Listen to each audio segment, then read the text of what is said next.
Hey guys, how y'all doing today? My name is Franchise Fanatic, and welcome back to the channel. And today, for you guys, is, you guessed it, another podcast with my good buddy Echo Killshot. Yo, yo, yo! So, last time was Ninjago Seasons 9 and 10. This time is going to be Season 11. Two chapters, the Fire and the Ice chapter. So, we're only covering one season today, but again, it's split up into two parts. So, if you haven't seen Ninjago Season 11, and you don't want to be spoiled in any of Poppy, just saying, if you're watching, because we're watching it right now, just breaking the fourth wall, maybe wait. But anyway, for those of you who don't care about spoilers, let's start with the Fire chapter. What are your thoughts on that? So I definitely think the Fire chapter, for me, it takes a while to kind of get going. I mean, as far as the main antagonist goes, I mean, she's alright. I mean, nothing Garmadon level or Moro level, nothing I could really connect to, because one, her voice is annoying, two, she's a burning snake, and three, I'm not a female. Yeah, that all three of those ring true. No, look, I think Asphira, I think I told you before you started the Fire chapter, Asphira is probably my first least favorite villain. I think Chronix and Crux are pretty bad, in my opinion, but I think Asphira, I think her motivations are okay.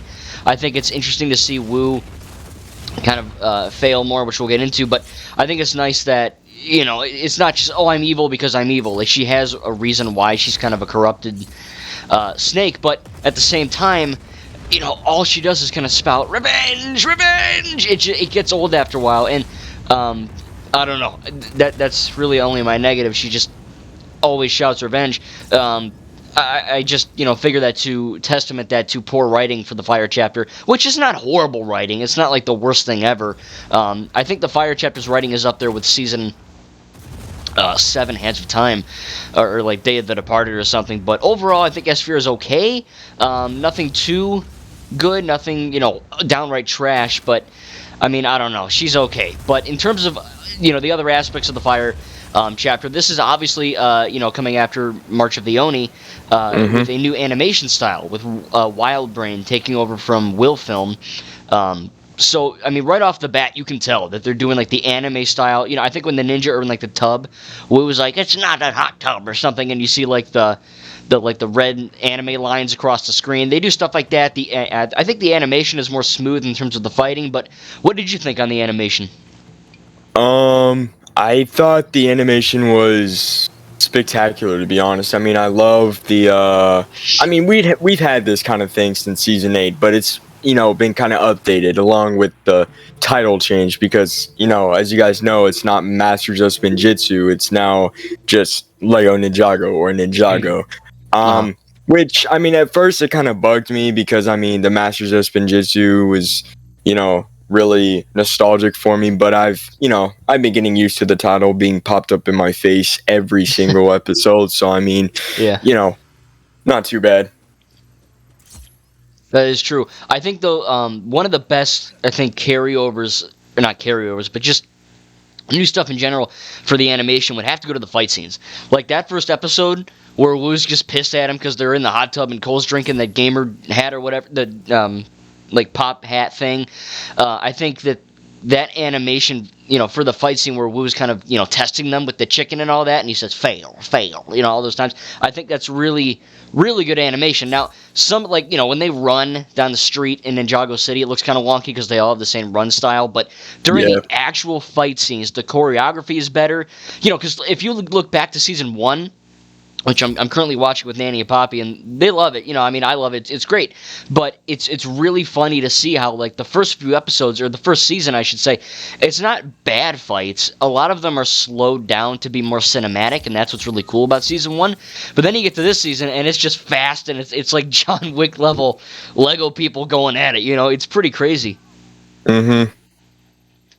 But I don't know. I was just very impressed with that. But what in terms of the story and the plot with the secrets of the Forbidden Spinjitzu, the scroll itself. What did you think on that plot? Because I thought that was kind of interesting to go into something new about Spinjitzu.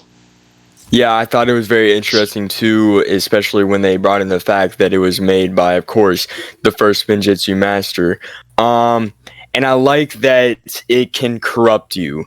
That's really shown heavily in, I want to say, the last few episodes, because like I said, in the fire chapter, it takes a couple of episodes for it to really start going. I mean, at first the ninja are just kind of messing around, questing for quests. That's one of the episodes, by the way. Running into clutch powers, going to the explorers club, all of this. But it really starts to become a serious storyline in like the latter half of the fire chapter, and then obviously continuing on to the ice chapter, which, when we get to that part of the podcast, I'm gonna have a lot to say about that. But yeah, no, I think the plot and story involving, the scrolls and how it's kind of like an Indiana Jones style where these two opposing sides are fighting for it, really just feels reminiscent to me. And it's not the first time I've seen that kind of storyline played out before, especially not in this show. Right. Somebody's always fighting over something. But yeah, no, I thought it was really cool how it was portrayed. Yeah. Yeah, I thought it was just. I think one of the better instances is when Lloyd and Nia are in the land bounty or whatever they call it, and Nia's like, "Hey, don't look at that," and Lloyd kind of jovial was like, "I'll be careful, don't worry," and then he opens it, and Nia's like, "Hey, put that crap away." He's like, "I'll be careful," and he gets really mad, instantly regrets it. It's like a snap of a finger. It's that quick, And speaking of corruption, I don't know if I might have told you, or I don't know if I did, but Air Jitsu. The reason why they don't do Air Jitsu anymore is because it is a form of corrupt spinjitzu. It's a corrupt art form. And now they don't say that in the show. Of course, it's confirmed in one of the external things, either by Tommy Andreasen or in a book I didn't read. But yeah, Air Jitsu is technically, it will corrupt you, and it actually corrupted the guy that created it, whoever, I forgot who that was, but just little things like that. I think it builds the world. But in terms of clutch powers, I think that's kind of an interesting little thing, because look, when I was a kid, I saw the Adventures of Clutch Powers movie. I got it at Disney World at the Lego store in downtown Disney. And holy crap, that movie was good. And look, I'm 24 years old. I rewatched it last year when I was, 23, but it's a damn good movie. Like, Lego Clutch Power movie, like, dude, it holds up pretty good for being the first Lego movie, I believe. So it's cool to see that, Clutch is in Ninjago. Now, it's not the same version as the movie, which I was kind of pissed off about, because I liked Clutch's voice. I liked how cool and badass he was. And then in this one, he's like, oh, I don't know. I wrote a book. I'm kind of lame now. But yeah, but in season 1, there's literally, I don't know if Nanny and Bobby and I got to it yet. I don't know. It's coming up. Might be the next episode. But Cole specifically mentions Clutch Powers in one sentence in season 1, and they don't mention it again until season 11 when he shows up. So he's always been there. It's just you never saw him before this season. But what did you think about Clutch? You think he's kind of... It's so random. I know, it is. It's like anybody else but Clutch Powers. Mm-hmm. He's just there. He's like in the hospital. Funny. He's like, hey, read my book, Jay. And then he switches his eye patch. Yeah, right. Like that doesn't. Yeah, good job, idiot. But did you see the Clutch Powers movie? Like the other version of him?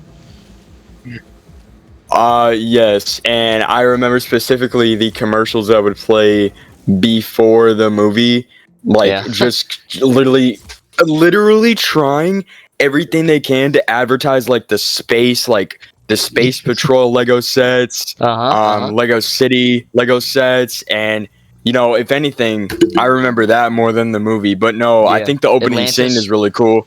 Yeah, I think the opening scene is really cool where he's battling that rock monster, and then the baby, and then giving the baby back, and it's just really comical and really sweet.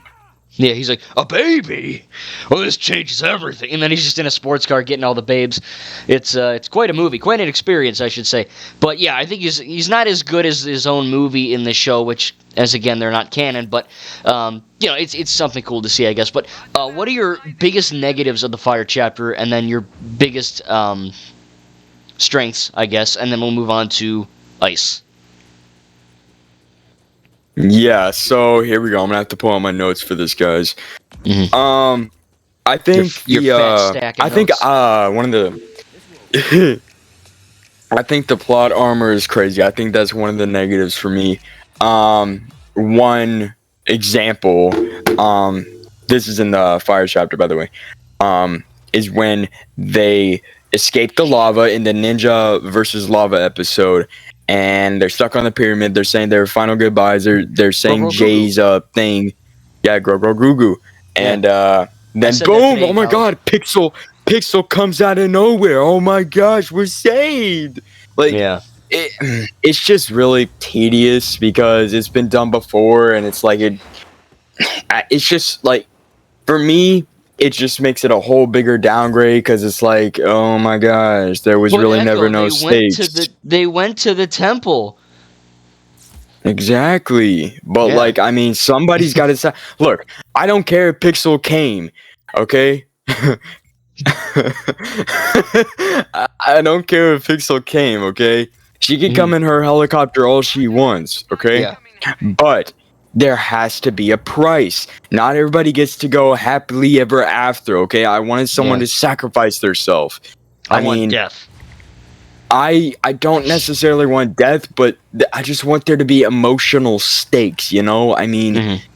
because otherwise, what is this show? I mean, it's built on friendship, brotherhood, sisterhood, mentorship, just all these life lessons, and then, hey, we're saved. There's no lesson to be learned here because we're saved. Pixel You got know, us. Screw you, Pyramid.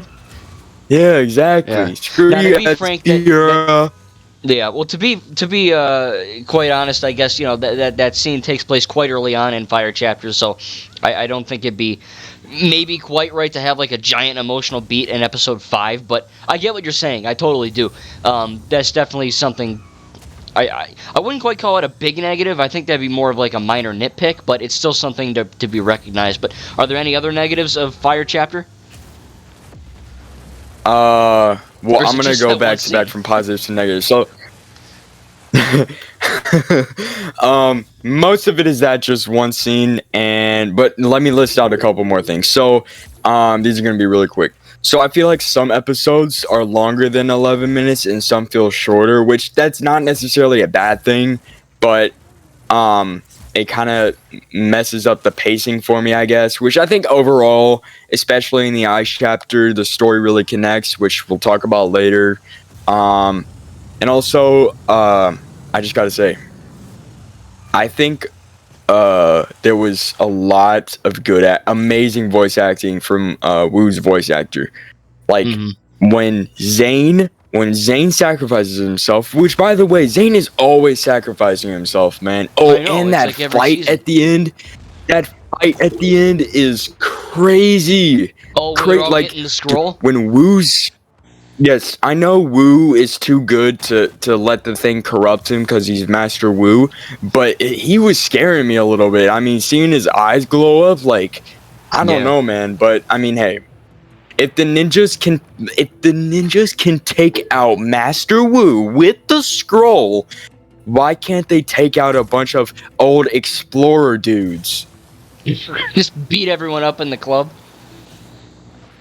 Which that's another nitpick I have. Bad writing on y'all, man. Y'all could have just taken out the explorers, but you choose not to. But yet you can take out your over 1,000-year-old master. I don't know.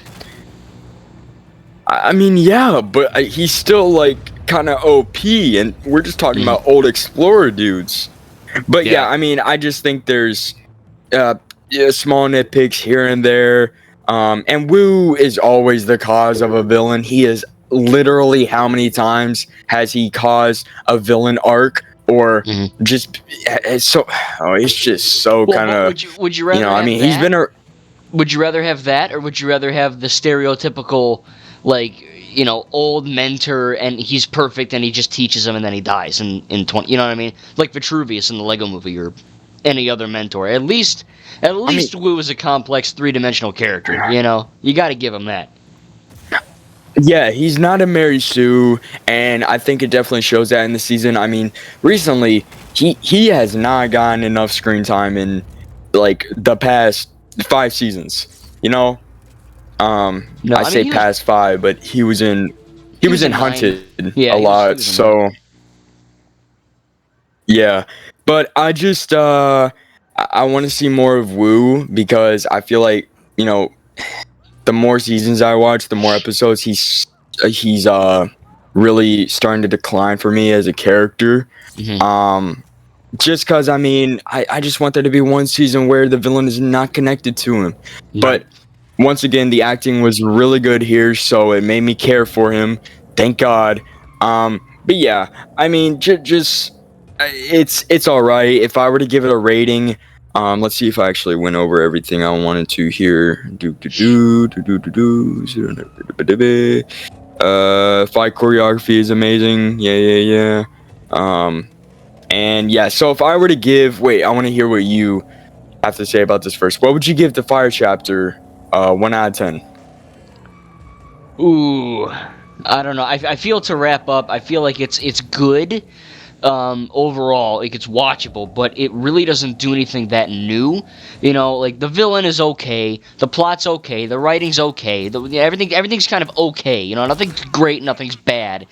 It's just good. It's like middle tier content for Ninjago. So the fact that it really doesn't do anything that new, and it kind of just obviously this fire chapter connects to ice, and their fire and ice both connect as one cohesive season narrative, but it's just, I don't know, man. Yeah. Every time I watch fire chapter with either Alan or a friend or whatever, it's whatever. But I'd probably give it like, I don't know, like a 7 out of 10, 7.5. Because look, the action scenes are phenomenal, the animation's really good, some of the writing is genuinely great, some of the storylines are genuinely great. Like, there's some really good stuff in there. And then there's some other stuff like the filler episodes where it's just like 11 minutes of a guy with the news. Some of that's funny, yes, and it builds the lore and the world of Ninjago. But Ninjago is at its best when it's a very condensed and kind of almost smaller scope narrative. Other than let's take a break from the ninja for 2 episodes. So I think a 7 or a 7.5 is pretty fair. Yeah. And what would be your just one of your favorite episodes? It doesn't have to be your favorite episode, just one that really stood out to you. I'll go after this. I really like the episode with young Wu and Garmadon when they're kids, and Isphira is also like, I don't know, maybe like a teenager or something, and she I think that was a really powerful thing, because ever since season 1 of Ninjago, the snakes were always like the bad guys. It's like, I mean, it's not obviously a race thing, but in Ninjago it's like, oh, if you're a snake, you're a freaking evil a-hole, and that's not always true. But in season 1, they're like, look, snakes are bad people, don't effing get involved. And in this one, Asphira realizes humans are bad people, don't get involved.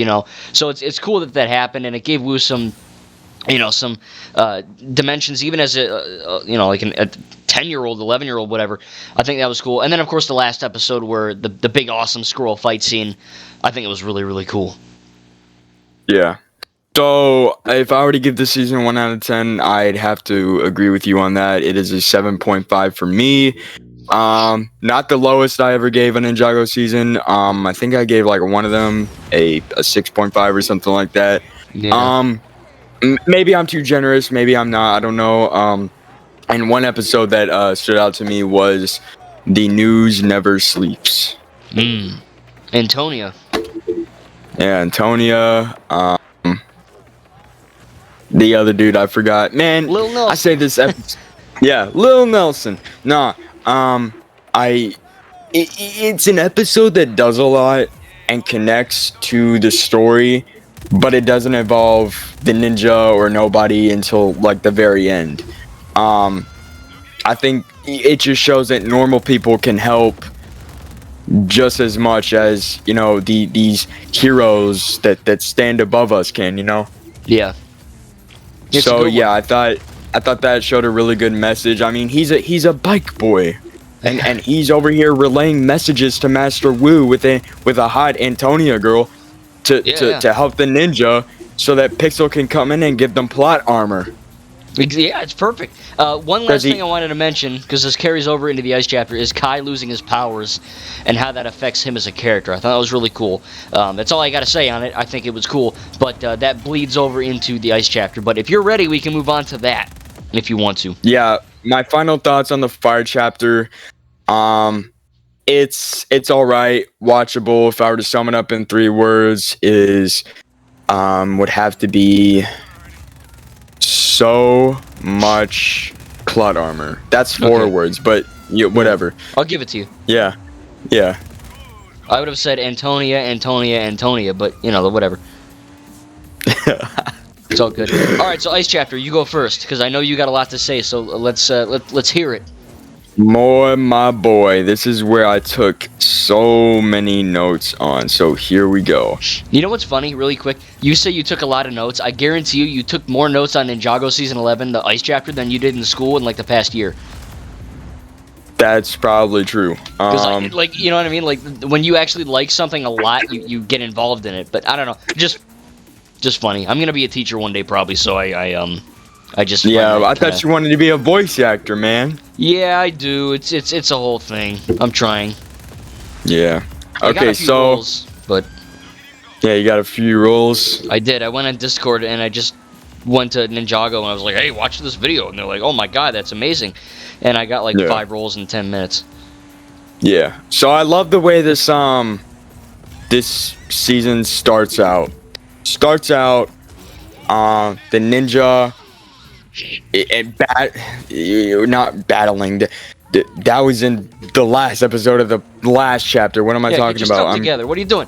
Okay, so they go through the portal and they go to what we call the Nether Realm, aka the Nether Realm from Minecraft.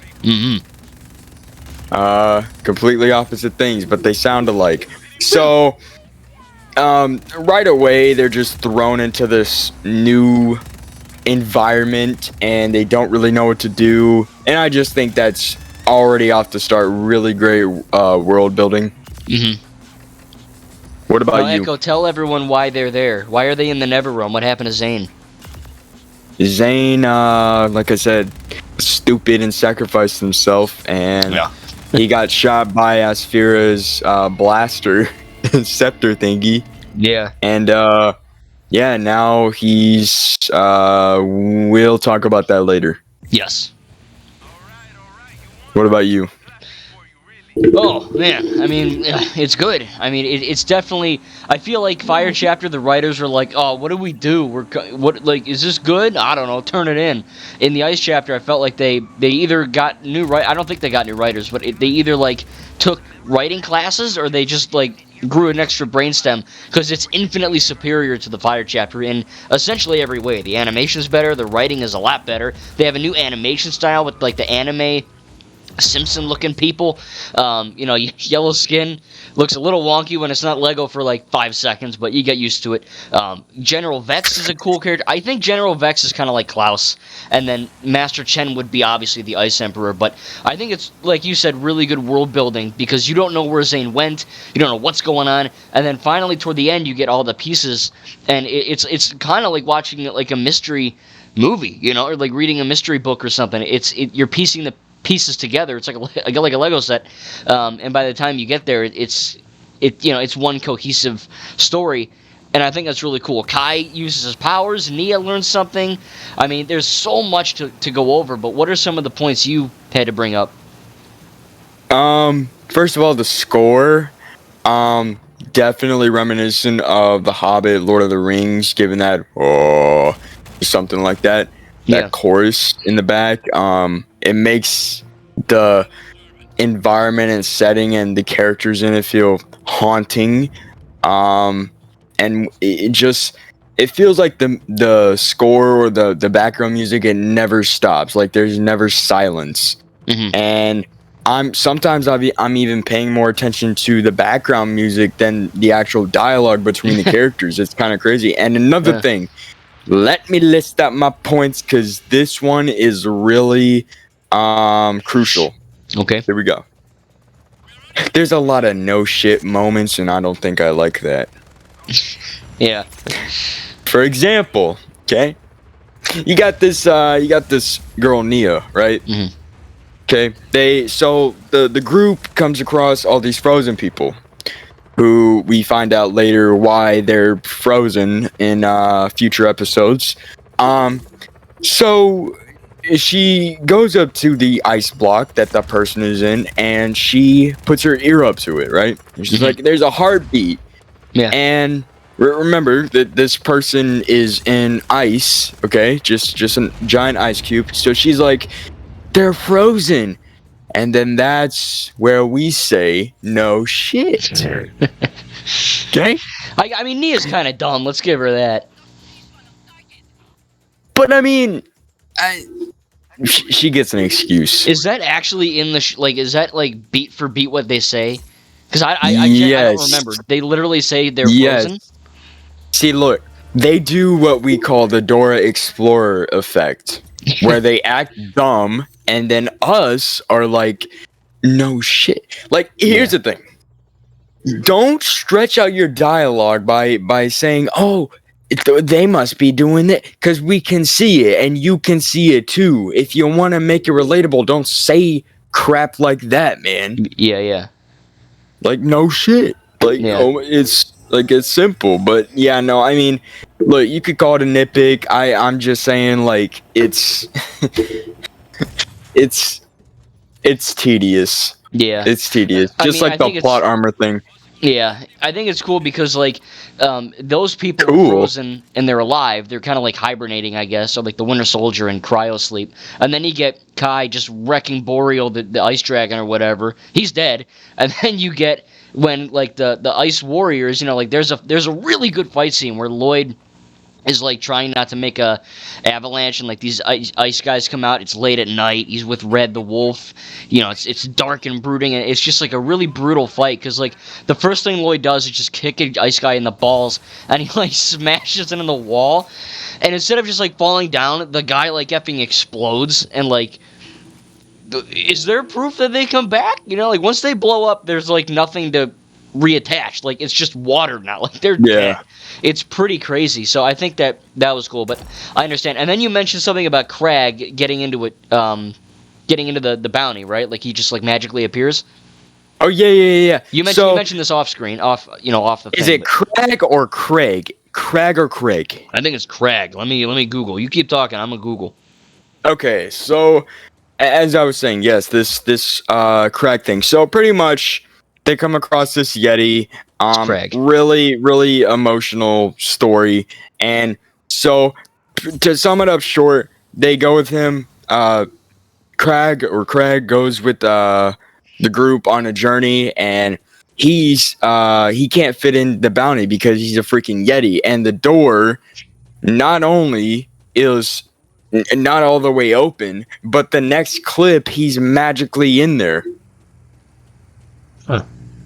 Again, and then you're like, guys. And then you're like, how is he supposed to get out? Yeah. Stupid. I don't know. How is he? How'd he get in? He can't. There's just no way. Maybe Cole like punched a hole in the thing. I don't know. Then we would see a hole in the thing, but we don't. Yeah. So, that's what I'm just saying. From what I understand, your negatives with the Ice chapter are more nitpicks than straight up bad writing, bad voice acting, bad animation. Oh yeah, definitely. And look, I'm not trying to be one of those smart aleck people. I'm just saying, like, no, yeah. Make it convincing, okay? Don't put me in this, like, try to make it real for me. I mean, look, there's nothing real about going to a Never Realm and nothing relatable about that. But I mean, come on, man, like. This is Ninjago. This isn't freaking the MCU where Doctor Strange can teleport somebody in and out of places. You know, I mean, right. We haven't figured that out yet. I mean, Ninjago is full of surprises. I mean, we're talking about ninja with elemental powers. Yeah, that's true. I bet there's one of them with teleportation. I mean, I think there is one that we saw in Tournament of Elements. He's probably Craig. Yeah, he's Craig. Yeah. Craig or Craig. Imagine if they did that. They retcon that. They go, that one guy from season 4. I called it. That's my theory. I called it. Yeah, that would be something. So another thing, another thing is when Zane, when Lloyd is looking at that message that Zane has, that video message, I think it was done perfectly. I think, especially what really got to me is when he said that he loves Pixel. Yeah. And that's just really sweet, because I mean, look, we know Zane's not gonna die because he's Zane, but I mean, it's still, it makes Zane feel more man than machine. Yeah. And I will explain that point further on at the end of this segment. But Zane is, believe it or not, probably is one of the most relatable ninja, if not the most. And it's crazy saying that because I mean he's a robot, yeah. but he's so complex that he is able to say that. And it was made by an old man in a lighthouse. Yeah, right. So I mean, it's definitely something. Or not a lighthouse, but a something in the snow forest. Now just wait till you get to season 12. There's There's a really good scene. I'm done. I don't want to hear it. I don't want to hear it. I swear this man spoils, but he doesn't spoil. But I don't want to hear. Let it be a surprise. I'm dropping hints. Oh, don't worry. When I see Ant-Man 3 before you, it's going to be crazy. I'm going to tell you everything, Jesus. bro. Yeah, hey, there was this one scene. Yeah, it's payback. Yeah, remember Black Adam? Yeah, that was a real shitfest. Yeah.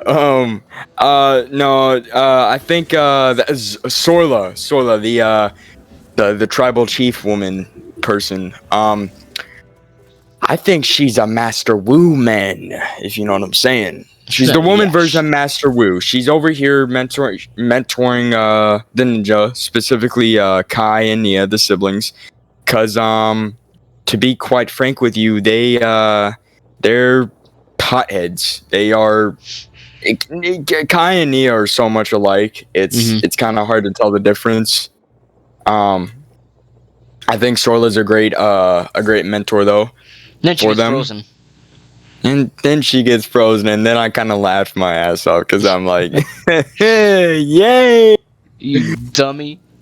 Her voice was getting kind of annoying, so I'm like, let's go. Yeah. Dude, that's messed up, man. Cole goes, finally, she's gone. Imagine Kai was just... That's a really cool scene, though, when Kai, like, did everything he could. He could. And I like that Solar reminded them both that it comes from within. And I was trying to make that point to you before, where like, oh, if Elspira took his powers away, then it's supposed to come from within, right? Right? Apparently not. But I mean, it's because it's Kai. I'm pretty sure if it was any other ninja, they would understand. But Kai, like you said, is quite literally the hothead. So that is completely understandable, and it makes Kai more relatable because you know we as human beings feel down when we feel weak. Yeah. And everything is taken from us. The other day, I was out crying. Oh yeah, definitely. So it does make the show, the characters feel more relatable.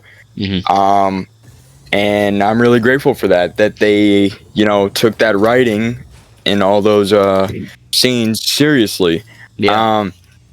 And okay, Akita, hello. Wait, I got one more thing on Zorla. One more thing on Zorla. Is it Z or S?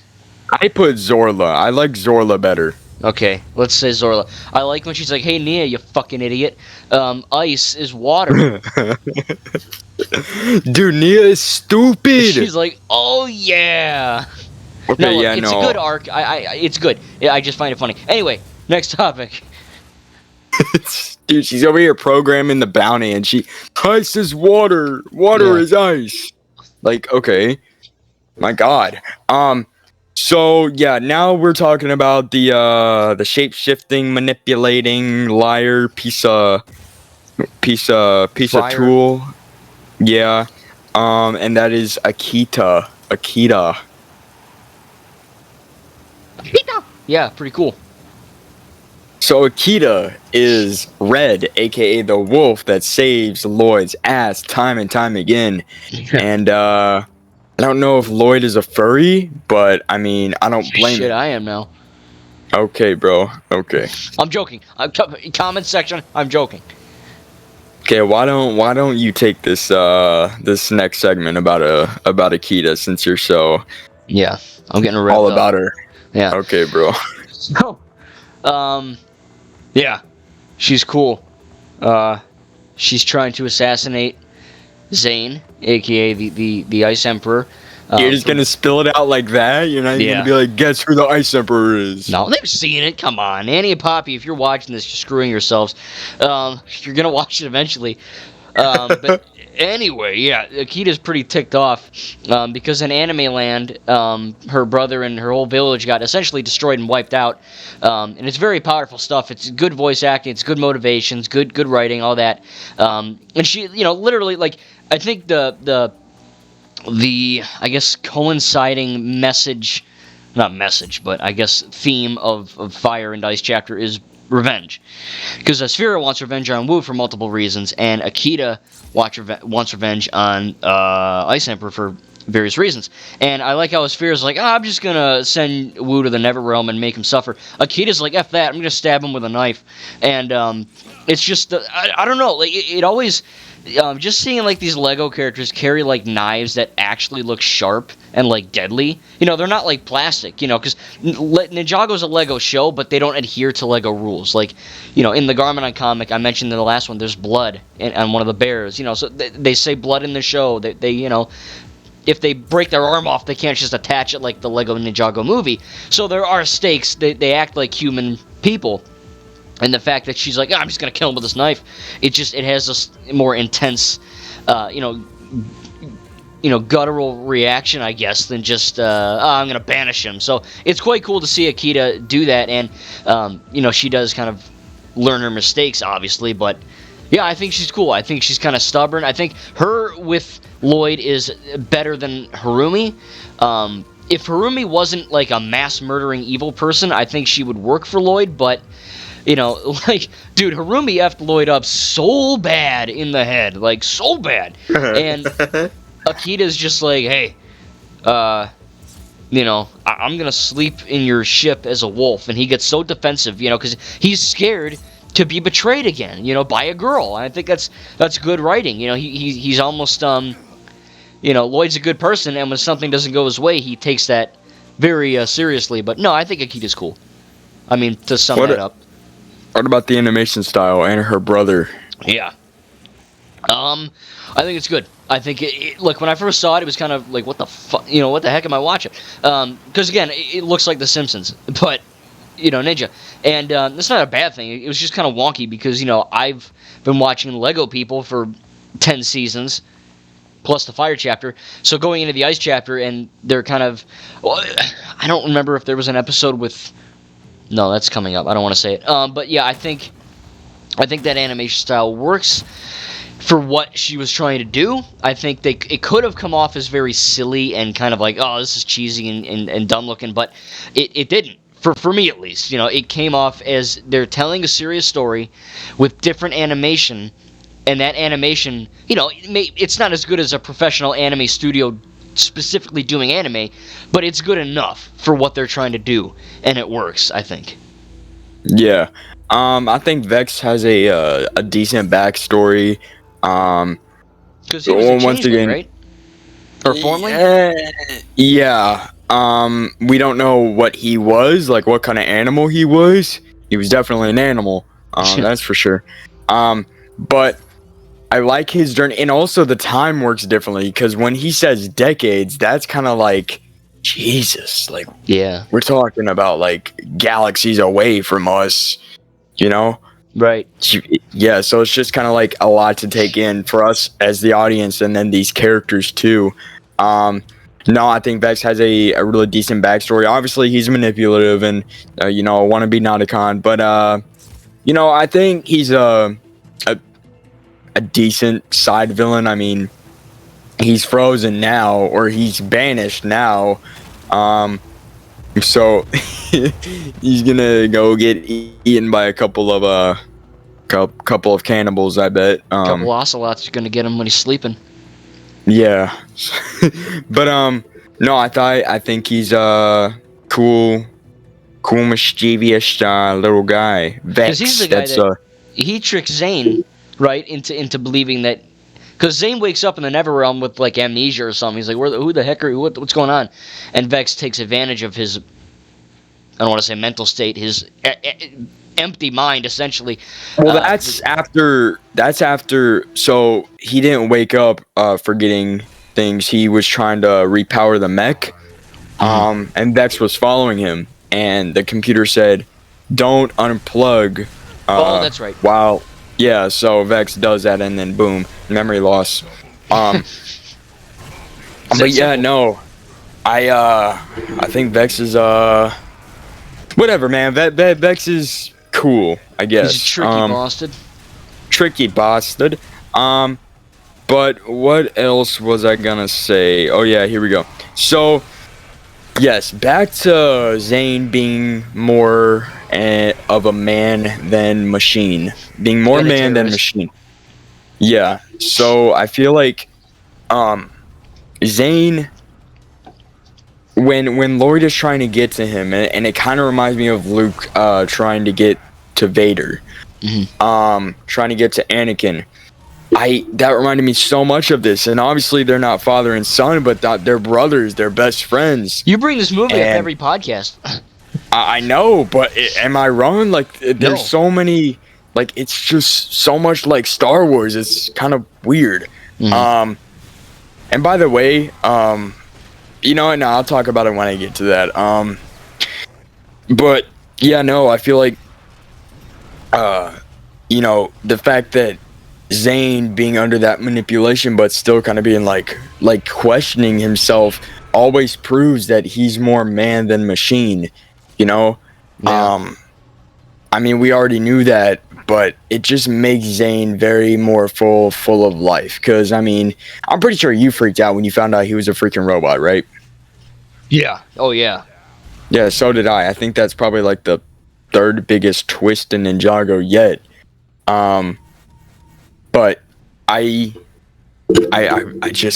love Zane's character, man. I love it so much. There's a reason why the Master of Ice gave Zane his powers, right? Yeah. I mean, even a machine can unlock that within himself, and that's saying a lot, because Kai can't even get it. So Kai's a dumbass.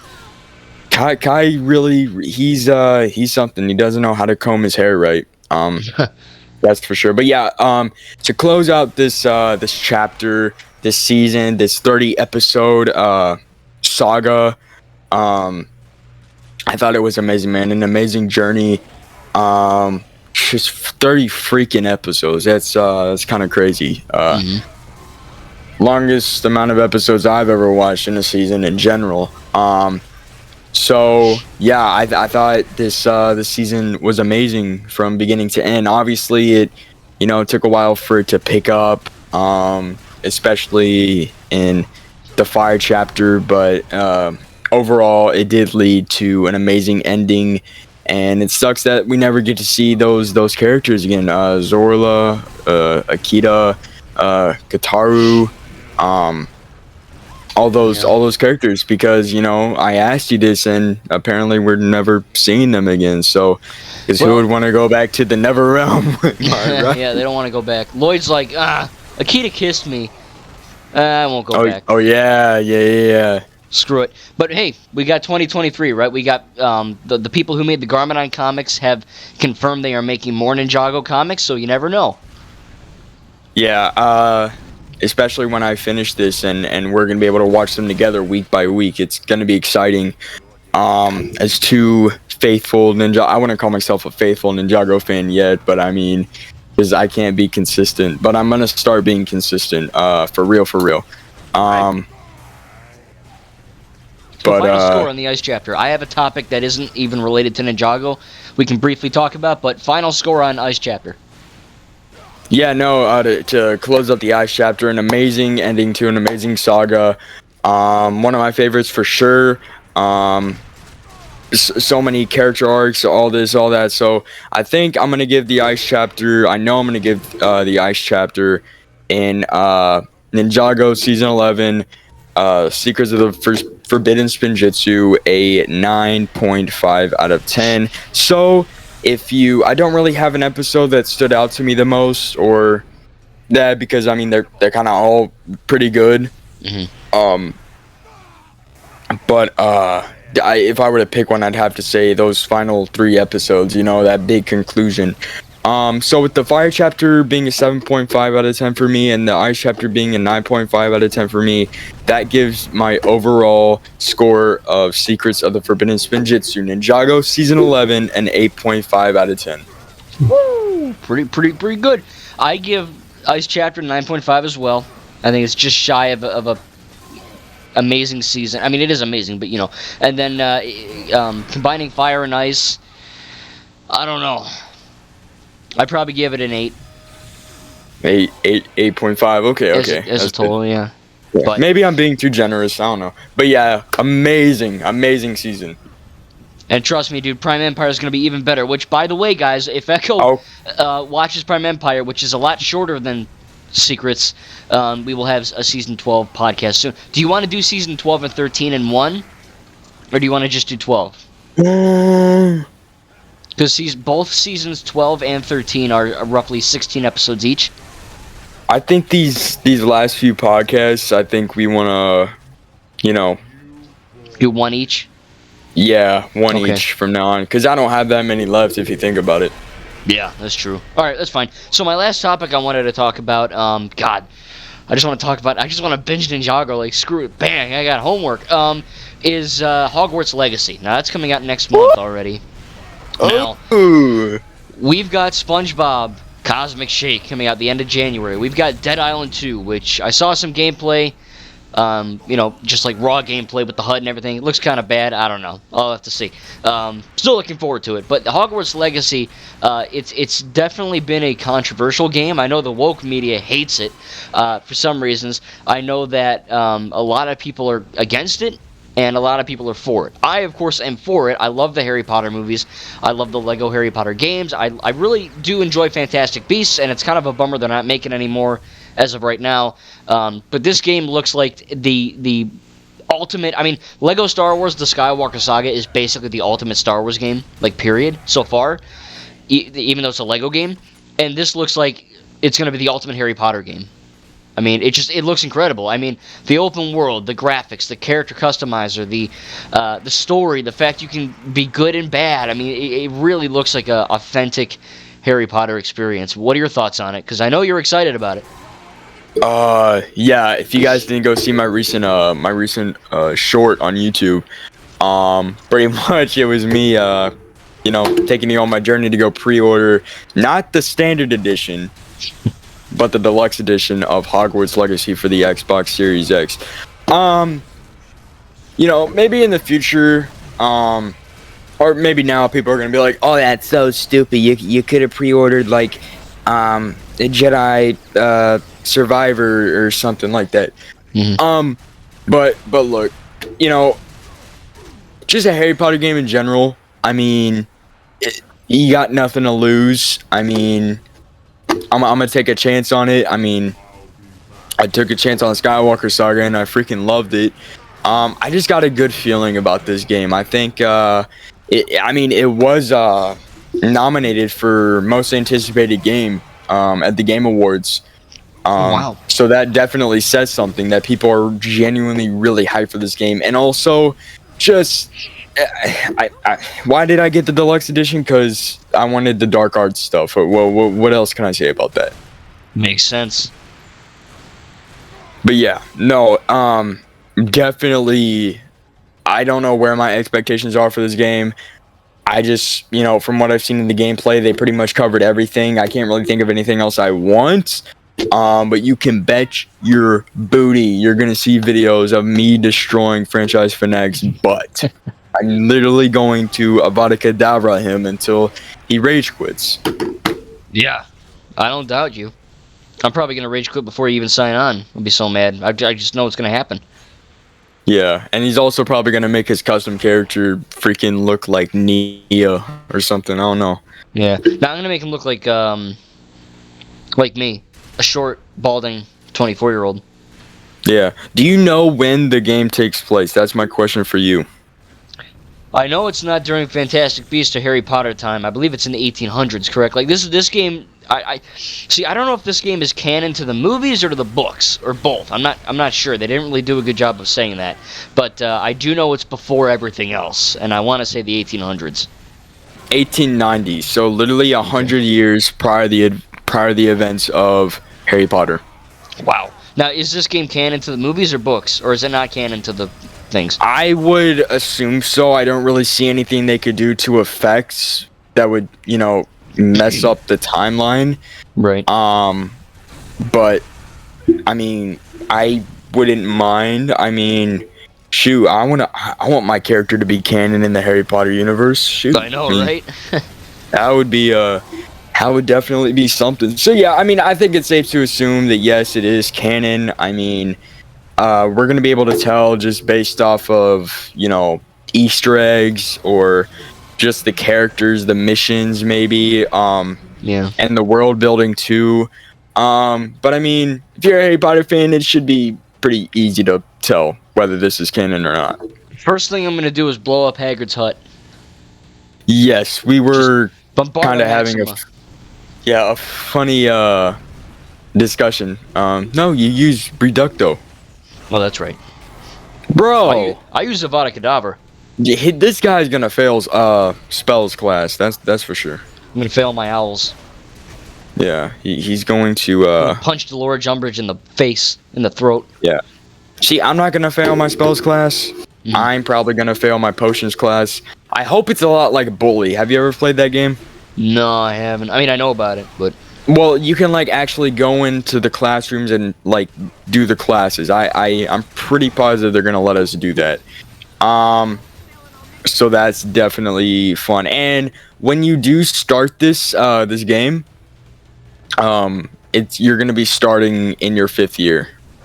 oh, okay, that's interesting. So I mean, it's kind of cheatish. I mean, I wanted to start from 1st year, but I mean, because Well, if I'm 5th year, people. if they had all the years, it'd be like a 30,000-hour long game. But who doesn't want that? That's true. I mean, I want that. I mean, I want to start from year 1.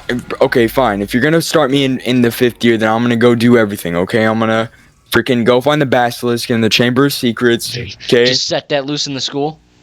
Okay, I'm gonna go find the Sorcerer's Stone. Okay, I'm doing everything, man. I'm gonna go, hook up with a couple of bays. A couple of 7th years. You already know. I know. I already know. Trust me. I love how in the Lego Harry Potter game, years 1 through 4, I think it's during the first movie where Hermione's like crying in the bathroom during the troll attack. I like how in that game, like a literal mechanic is for Harry and Ron to dress up like women so they can enter the girls' bathroom. Like that's like a feature. So that'll be funny if that's in the game. I don't know. I doubt it. But then again, you're like, oh, you can be good and bad, and you can do all these things. If you could obviously, I'm not condoning anything violent in the school for this game. Yes, you are. Yes, you are, bro. I'm not a horrible person. But if they did that, it'd obviously be rated M or AO. You know what I mean? So I think there's obviously going to be limits on what you can do if you choose to be a dark wizard. But it's cool. I like that they're giving. I mean, from these, I looked it up on GameStop. They have like Draugrs from Skyrim looking things. I mean, it looks like a horror game sometimes. Okay, but think about this. Yeah. You get rewarded for your good deeds, just like in GTA Online. You get rewarded for your good deeds. So, here's what I'm thinking. Maybe I could do a little bit of mischievous stuff on the side, but that's after I get my good boy rewards, okay? I'm thinking, I'd be a good sweet little boy for like 2 years in Hogwarts. Get my goody boy mount, because I'm pretty sure that's what you get Your gold when noodle. yeah, my golden noodle. And then I'm start blowing up people. Yeah. Reducto. Yeah, you failed me. So what I would do, I would just be a real good little boy, and then when McGonagall's not looking, I slap that booty. You know what I'm saying? Bro, Not come on. McGonagall. No. Oh. Hermione or Gin. I don't know, someone like that. Dude, we're in Yeah. the 1890s. We're in the 1890s. That's right. I don't know. I'll find someone. It's gonna be great. I can't get. You call McGonagall old, man? What's You that? calling McGonagall old, bro? Well, I mean, She don't look a day over 20. well, get your eyes checked there, bro. Potato. Yeah. Potato. Dude, come on, man. Don't. I gotta do it. Okay, here's the biggest question. For you, Slapping me, okay? guys. And I want you people in the comments to spam get the deluxe edition, get the deluxe edition, get the deluxe edition, get the Dude, deluxe no one's edition. commenting on this. You seen the last one? I know, but come on, there's a chance. Bro, for everybody's sake, I got the deluxe edition. A lot of people are going to get the deluxe edition. How about you join the crew? Yeah. I probably will. I'll tell you this though. I'll make you a promise. And this isn't this is to you and everyone watching. All 10 people watching. If I get 10 comments in this video's comment section saying pre-order or something about deluxe edition, if I get 10, I will record a video of myself doing 50 push-ups for the channel. If it has to be 10, and this isn't you creating 10 accounts, okay? And 10 authentic, legitimate things. So, if we can get 10, I'll do 50 push-ups. Okay, what about in a row? Yeah. I mean, I might die, but yeah. Okay, and then also right after that, you gotta record a video of you actually pre-ordering the deluxe edition, so we know you're not fake. These are too high stakes, okay? Well, then I guess people better get to commenting. So They better. So what do they have to comment? Just type deluxe edition in the comments.